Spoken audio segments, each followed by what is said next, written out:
mais uma produção das equipes de imprensa jovem da Rede Municipal de Ensino de São Paulo. Olá, eu sou o João Monique da Rádio PN Imprensa Jovem. Hoje eu estou aqui com o Jason. Ele vai falar um pouco sobre o livro dele. Olá pessoal, bom dia ou boa tarde, não sei o horário que vai passar esse programa, né? Mas é uma alegria estar aqui com vocês e espero poder contribuir um pouco para participar aí dessa importante atividade educativa, né, e jornalística que é a imprensa jovem. Tá bom? Você poderia contar um pouco do seu livro? Sim, claro. Meu livro, ele é resultado de um trabalho de pesquisa que eu realizei no doutorado, né? O doutorado é um período de estudos que a gente tem depois que a gente faz uma graduação, né? Então, por exemplo, eu fiz a graduação em História, portanto, sou professor de História, trabalhei na prefeitura, nas escolas da prefeitura também. Depois eu fiz o mestrado e depois o doutorado, né? E o livro é resultado deste trabalho de pesquisa. Bem, esse livro, como é que ele surgiu? Eu estava fazendo um estudo de pesquisa sobre um grande pensador brasileiro, estudioso, escritor, né? E também grande educador, que é o Paulo Freire, que é muito conhecido no Brasil e no mundo todo.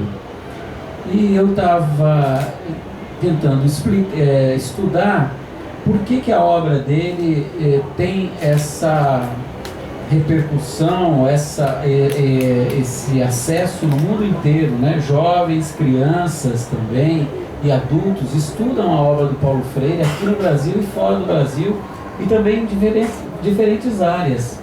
Por exemplo, tem gente que faz vídeo inspirado na obra dele, faz teatro inspirado na obra dele, faz estudos de história. Então eu estava tentando entender o que era isso. E aí eu me deparei com uma questão, né? Uma vez perguntaram para o Paulo Freire, como é que você se considera, né? Você que é uma pessoa de grande reconhecimento no mundo. E as pessoas estavam imaginando que ele ia responder assim, eu me considero um pensador do pensamento crítico, ou como a gente costuma falar na academia, um pensador marxista, ou um pensador radical da educação, alguma coisa assim, né? Como algumas pessoas costumam falar na academia. Mas ele disse assim, eu me considero um menino conectivo. Só que ele não explicou o que significava isso, né? Ele estava num encontro, num seminário de educação, lá em Vitória, no Espírito Santo, 6 meses antes da morte dele. E aí isso ficou uma mensagem no ar, e quando eu estava fazendo a minha pesquisa, eu falei assim, poxa, o que será que ele quis dizer com essa história, um menino conectivo, né, como é o título do livro. E aí eu levei 3 anos de pesquisa para explicar essa questão, né? Então foi assim que surgiu o livro, e se tiver alguma questão mais sobre isso, eu posso tentar explicar o que significa essa ideia, né? Como esse livro vai ajudar os educadores? Sim, eu acho que essa pergunta é importante e ajuda a responder isso, né? Quando a gente fala conectivo, a gente lembra de conexão, não é isso? De conectividade. E conectividade lembra o quê? Quando a gente faz conexões. Lembra internet, não é isso? Lembra a comunicação, que é o que vocês estão fazendo aqui, não é? Então, eu acho que esse livro pode ajudar os educadores, porque nessa obra, o Paulo Freire, ele chama a atenção para essa coisa muito importante. Ele diz o seguinte, olha, se nós quisermos ser educadores, bons educadores, nós temos que manter a nossa condição de adulto, é claro, mas nós nunca podemos esquecer da nossa condição de menino, de criança que tem dentro de nós. O que é uma criança? Uma criança não é curiosa? Pois é, uma criança às vezes até teimosa, né? Mas porque ela quer uma coisa, não é? Uma criança é ousada. Uma criança, a gente costuma falar assim, que ela é ingênua. E ingenuidade é um fator de conhecimento muito grande, porque o ingênuo, na origem da palavra, quer dizer assim, aquele que é livre, aquele que nasce livre. Então a criança, pela sua condição de liberdade, né? E a criança não é esperançosa. Então todas essas coisas que têm a ver com a criança são elementos fundamentais para os educadores constituírem-se como bons educadores. Na verdade, o que o Paulo Freire diz nessa grande mensagem dele, com essa ideia, né, de menino coletivo, é que nós só continuamos a existir como pessoas, né, e como pessoas que podem viver a vida de maneira feliz, alegre e construtiva, porque o mundo não é sempre feliz, né? Então a gente trabalha e vive no mundo para fazer o melhor, se a gente manter viva essa criança que nós precisamos levar para a vida, porque a criança não é só uma fase da história, não é só uma fase da vida.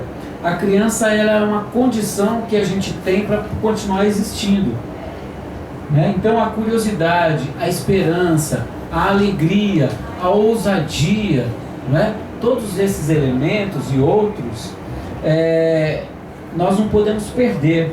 E o Paulo Freire, ele está velhinho aqui, ó. Quando ele disse isso, ele estava até mais velho, né? Tá vendo a foto aqui?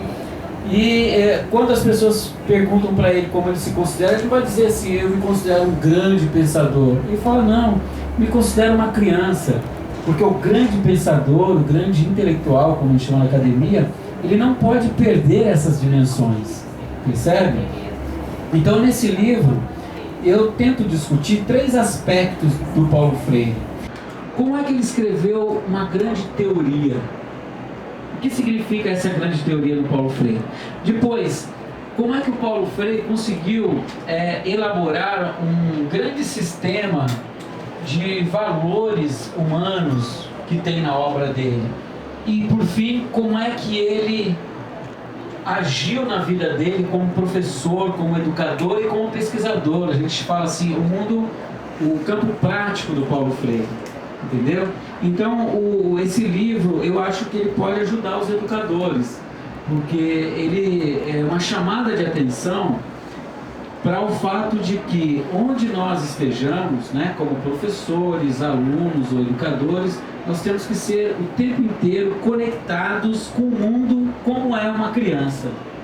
O adulto não pode perder isso, senão ele começa a deixar de viver de maneira plena, né? É isso por enquanto.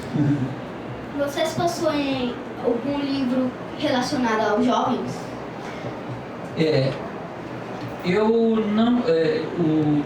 Eu sou um pesquisador, né, um professor também, que tem atuado no ensino superior, como a gente diz, em faculdades, né? Então, os nossos escritos têm sido resultados de nossas pesquisas, né, para um público diferente.